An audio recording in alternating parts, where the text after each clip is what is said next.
नमस्कार, मी पूनम तुमचं पूनम बेसिक रेसिपीजमध्ये खूप मनापासून स्वागत करते। तर आज आपण अगदी प्रमाणबद्ध पद्धतीने लिंबू सरबत प्रीमिक्स कसं बनवायचं ते बघणार आहोत। हे प्रीमिक्स रूम टेम्परेचरवर 6 महिन्यापेक्षाही जास्त दिवस टिकते। त्याचबरोबर अवघ्या 1 मिनिटात यापासून सरबत तयार होतं। तुम्ही असं प्रीमिक्स हिवाळ्यामध्ये तयार करून ठेवलं तर अगदी 6 महिनेही खराब होत नाही, म्हणजे तुम्ही उन्हाळ्यात याचा आस्वाद अगदी छान घेऊ शकतात। चला रेसिपीला सुरुवात करूया।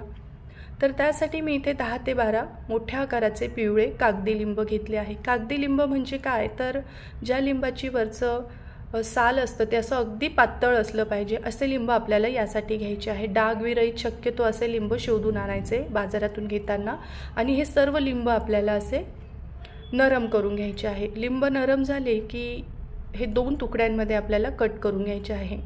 तोपर्यंत तुम्हाला निवेदन आहे, तुम्ही अजून माझ्या चॅनलला सबस्क्राइब केलं नसेल तर प्लीज नक्की सबस्क्राइब करा आणि बेल आयकॉनवर क्लिक करा। सबस्क्राइब करणं पूर्णपणे फ्री आहे, निशुल्क आहे, तर नक्की माझ्या चॅनलला सबस्क्राइब करा। तुम्ही माझे व्हिडिओ शेअरसुद्धा करू शकतात।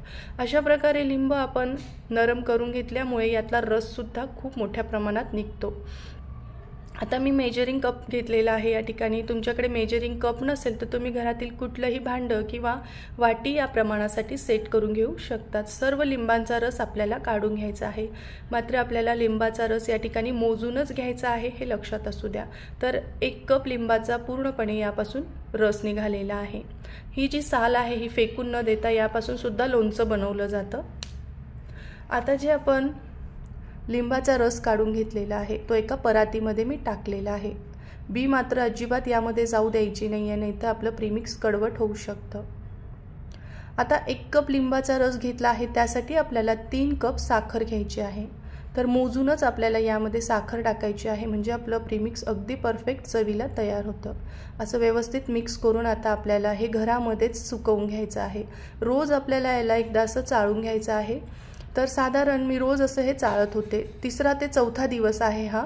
असं थोडं घट्ट झालं आहे। एक 4थ्या ते 5व्या दिवशी हे बघा असं पूर्णपणे आता हे मिळून आलेलं आहे।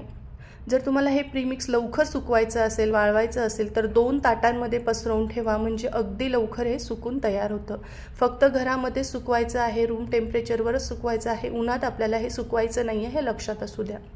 तर असं हे छान कोरडं झालेलं आहे, याचे मोठे मोठे असे खडे तयार होतात। यामध्ये आता आपल्याला 2 चमचे मीठ टाकून घ्यायचं आहे। मीठ टाकल्यामुळे सरबताची चव अजूनच वाढते। तुम्हाला काळं मिठाची चव आवडत असेल तर यामध्ये तुम्ही 1 चमचा काळं मीठ टाकून घेऊ शकतात। आता हे वाळलेलं सर्व प्रीमिक्स आपल्याला मिक्सरच्या मोठ्या भांड्यामध्ये टाकायचं आणि याची फाईन पावडर तयार करायची आहे। तर इथे आपली ही पावडर रेडी झाली आहे।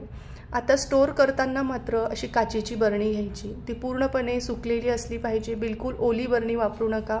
सुकलेल्या बरणीमध्ये आपल्याला हे प्रीमिक्स भरून घ्यायचं आहे। 6 महिने हे प्रीमिक्स खराब होत नाही, फक्त पाणी जाऊ द्यायचं नाही आहे, हे लक्षात असू द्या।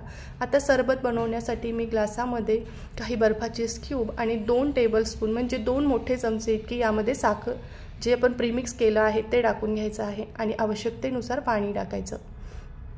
तुमच्याकडे सब्जा असेल भिजवलेला तर तो तुम्ही टाकू शकतात। मी थोडंसं काळं मीठ टाकलेलं आहे। काळं मीठ टाकणं पूर्णपणे ऑप्शनल आहे। याला छान मिक्स करायचं आणि थंडगार आपलं 1 मिनिटापेक्षाही कमी वेळामध्ये इथे आपलं सरबत रेडी झालं आहे। तुम्ही सुद्धा करून बघा। रेसिपी आवडली तर कमेंट करून नक्की सांगा। धन्यवाद।